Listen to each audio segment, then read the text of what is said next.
एक गांव में महेश अपने परिवार के साथ रहता था, जो बहुत ही गरीबी हालत से गुजर रहा था। उसके परिवार में उसकी पत्नी और माता पिता थे।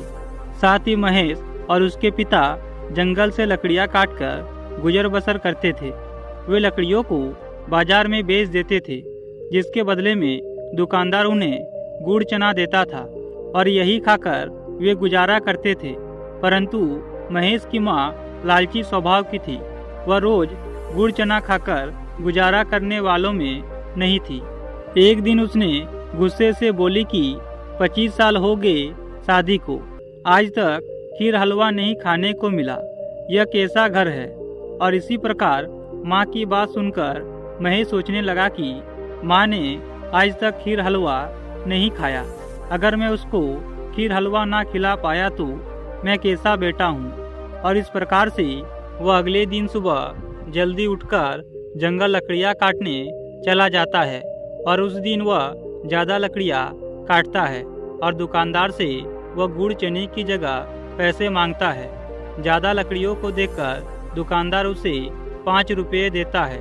वह उन पैसों से खीर हलवे का सारा सामान खरीदता है और अपनी माँ से खीर हलवा बनाने को कहता है।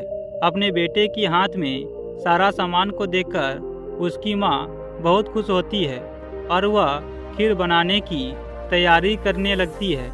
जैसे ही खीर हलवा बनकर तैयार होता है, महेश की माँ उसे 4 थालियों में डाल देती है।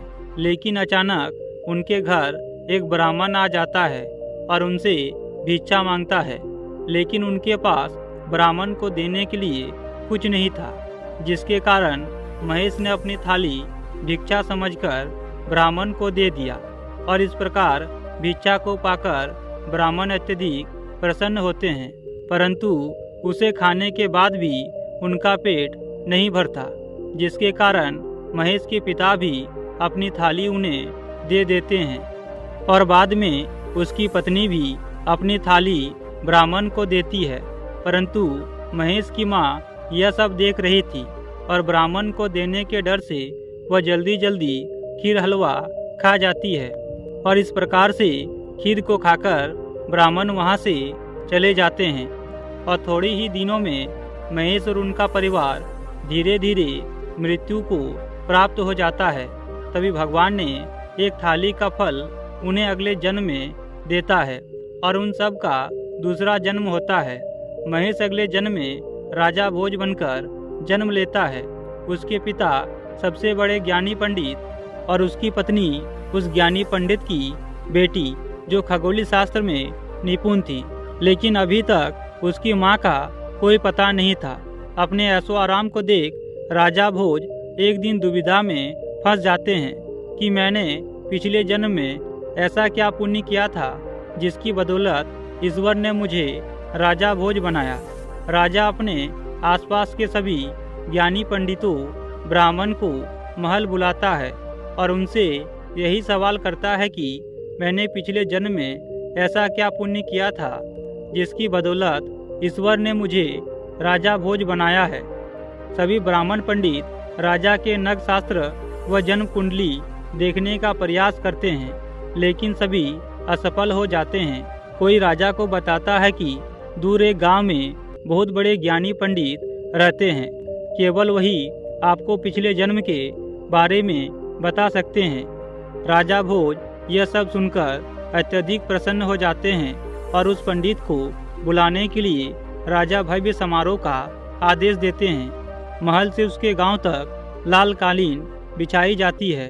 साथ ही बैंड बाजों के साथ पंडित का स्वागत किया जाता है।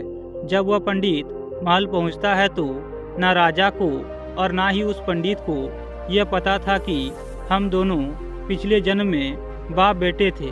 लेकिन पंडित सभी उपदेशों में ज्ञानी था, लेकिन उसे नहीं पता था कि राजा पिछले जन्म से संबंधित सवाल करेंगे और न ही वह पंडित पिछले जन्म के बारे में कुछ जानता था। परंतु राजा वही सवाल पूछता है और पंडित भी राजा को मना करने की हिम्मत नहीं कर पाता, क्योंकि राजा को उनके और उनके ज्ञान के बारे में बहुत कुछ बताया गया था।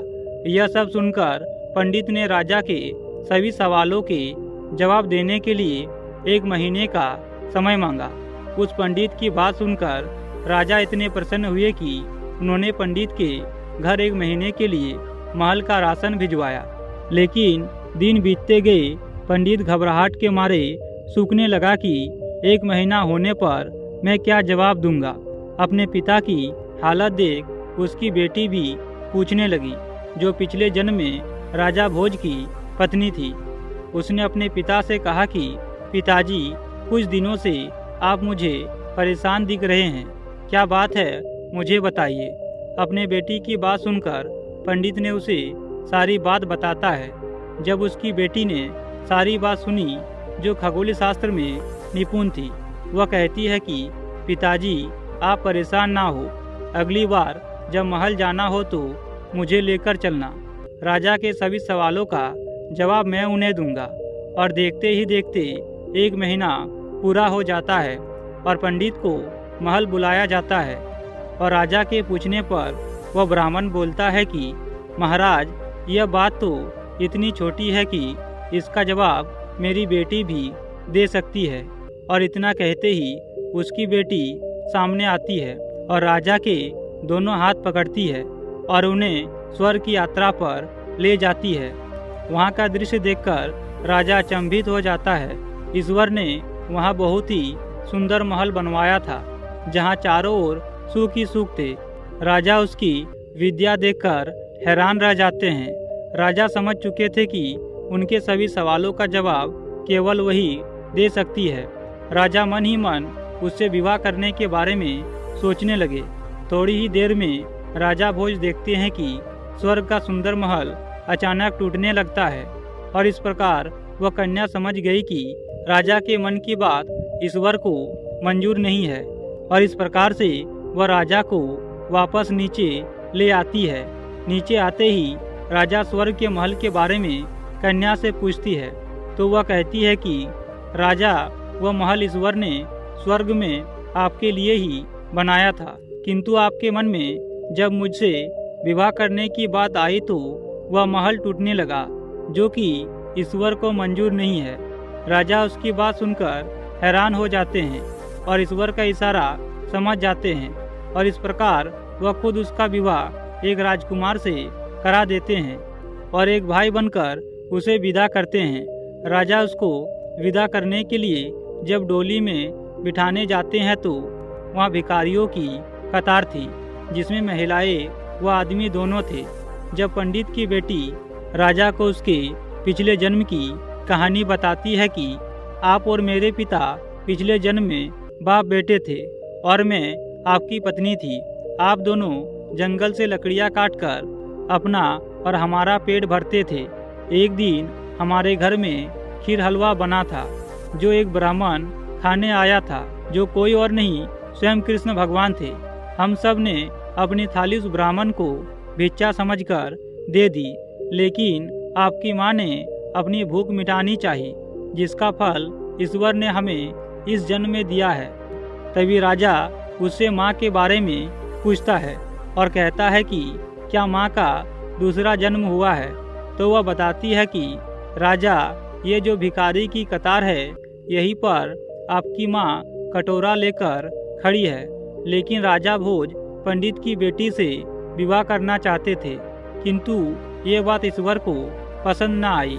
वे दोनों पिछले जन्म में भले ही पति पत्नी थे, किंतु इस जन्म में वह कन्या महेश की बेटी थी, जो ईश्वर की दृष्टि से भाई बहन थे। मित्रों, वर्तमान में जो हमें सुख दुख मिल रहे हैं, वह पिछले जन्म के कर्म के आधार पर तय किए जाते हैं। पिछले जन्म के कर्म के हिसाब से वर्तमान में गर्भ के समय ही आपकी तकदीर लिख दी जाती है।